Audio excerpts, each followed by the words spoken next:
Hello, today we're going to talk about a topic that is quite trendy and creates a lot of discussions on LinkedIn every now and then, at least once a year, and that is sales and marketing enablement and alignment. So more alignment than enablement. Yeah, so do you probably know of the generic description that we have of both departments? That is, they should work together end to end, but they don't, and they actually despite each other. And that's because sales are individualistic people that work on their own. They only care about the incentive and don't really follow any requests or orders. And the marketing guys, people are just people that spending expensive budget on useless things that don't provide any leads, or when they do, it's only bad leads, not qualified ones. So that's the generic description of both. The reason that everyone's saying, okay, the fix is aligning them on the same KPI, on the same objective, on the same process.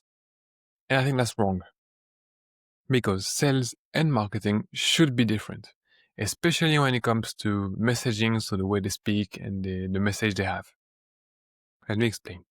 When you want to describe your job, like if you're like me, you're in the B2B tech space, maybe in a startup or at least a tech venture, and when you want to describe your job, imagine you have to do it to your neighbor, a stranger on the street, your parents, your friends, your loved one, uh, if you people you met once or twice, and people in a pub. That's a lot of people.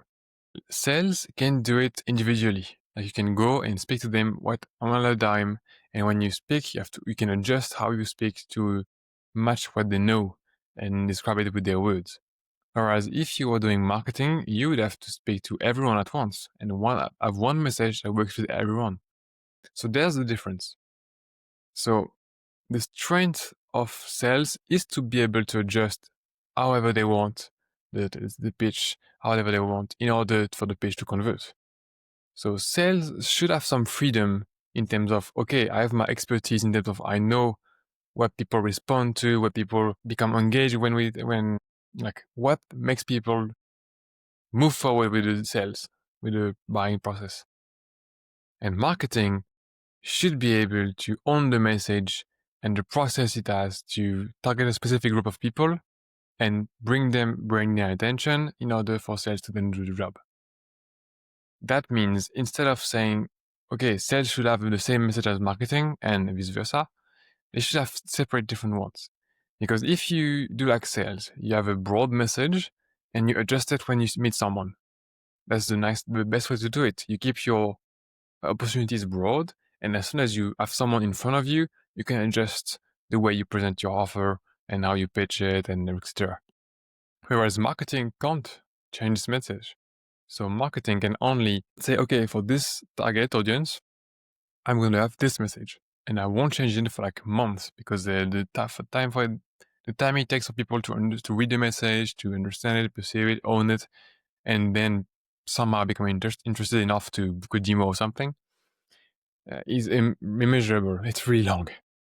So the problem is that when you try to impose the sales process, when it's a sales-led organization, to the marketing, like it's often the case in B2B, you end up with marketing teams that have to target a broad audience because they are like the sales team that are quite open to any kind of opportunity and just chasing any client they can have in the pipeline, in a pipeline.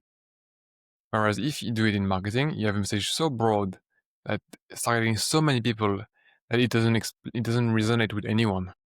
Whereas if you have a really narrow target audience, like sales would have in a 101, if you have a really narrow target audience in marketing, you are able to craft the message that have the most impact on this kind of people based on many different factors, maybe the audience, the demographic, the firmographic, the jobs to be done, the objectives, the use case they're aiming for, or the current solution, and you have many different ways to personalize your messaging.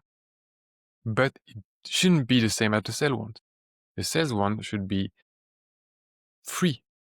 And that means having a key direction, like, okay, sales, you know that if you do things this way, in this direction, like aiming for the pain, agitating the problem, showing the problem in other solutions, and then try to pitch it, you have your direction, then it's your job to then adjust to make sure people get it and people understand the message you're conveying.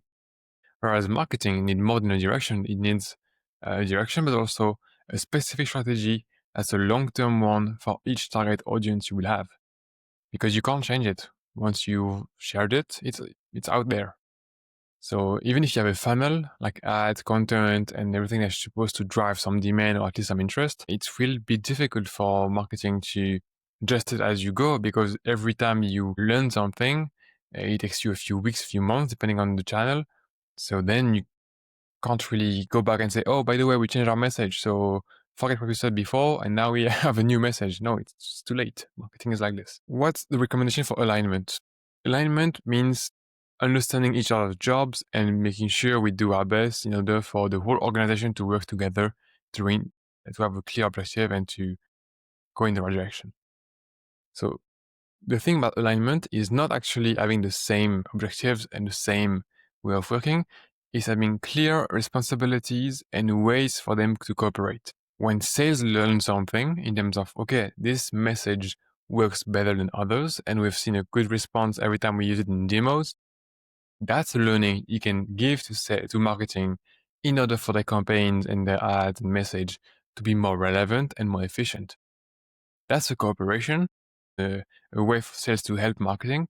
And when marketings want to help sales, they can create some kind of nurturing, like create some ads or content that's targeted at the pipeline. So it's really helping them, the sales team, close more deals. Like when the sales team have a key account they're trying to close, marketing can create an asset that's specific for the industry, make some retargeting ads to make sure everyone in this organization is seeing ads saying, oh, we are the best solution, some stuff for the sales team to entertain and to keep the communication, keep the discussion active and the negotiation move forward.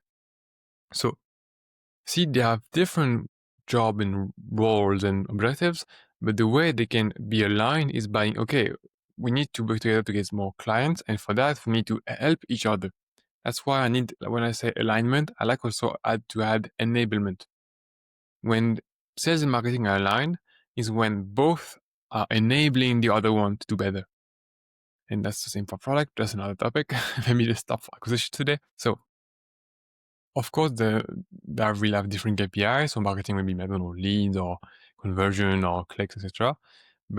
And sales will be more, I don't know, the number of calls, the number of contact, how they can break up how many executives they have in their email, and different ways to measure each of their work.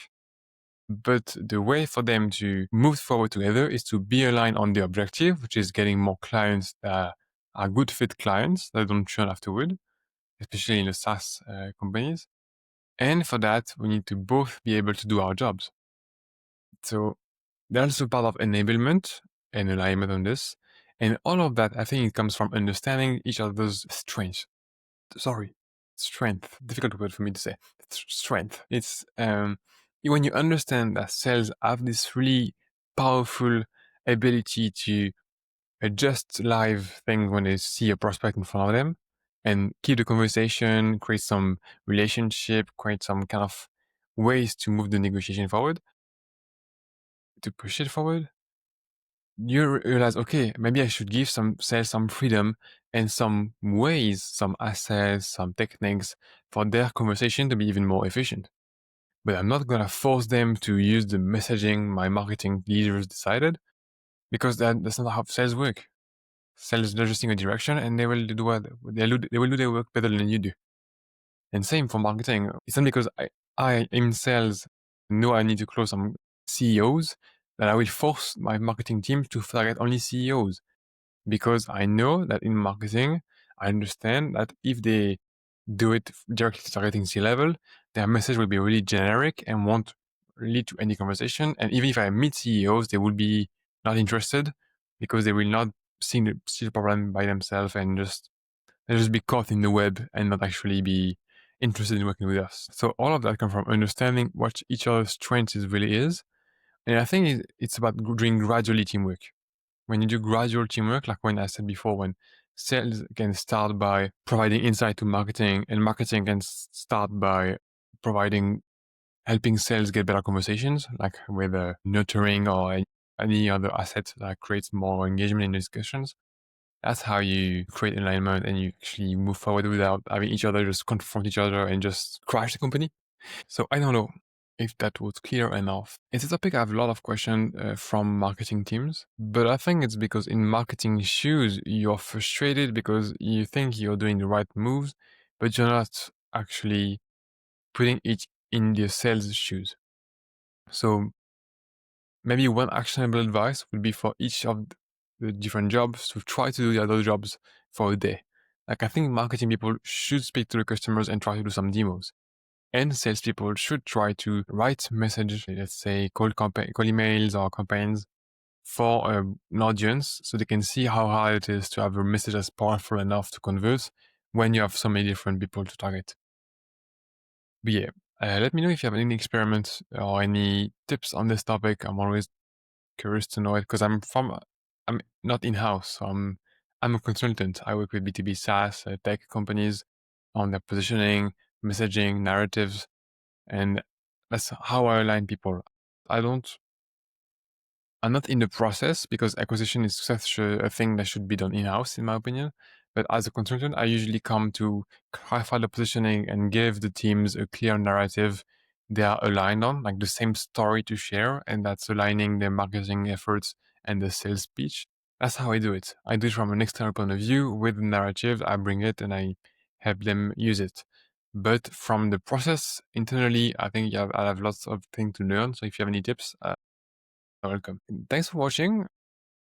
Probably be the last video I do when just speaking face to camera like this. I need to, now that I'm more comfortable speaking in front of camera, I need to clarify the script, make a thumbnail and everything more to work more on the videos and more than just recording when I talk. So I'll probably be the last one I do.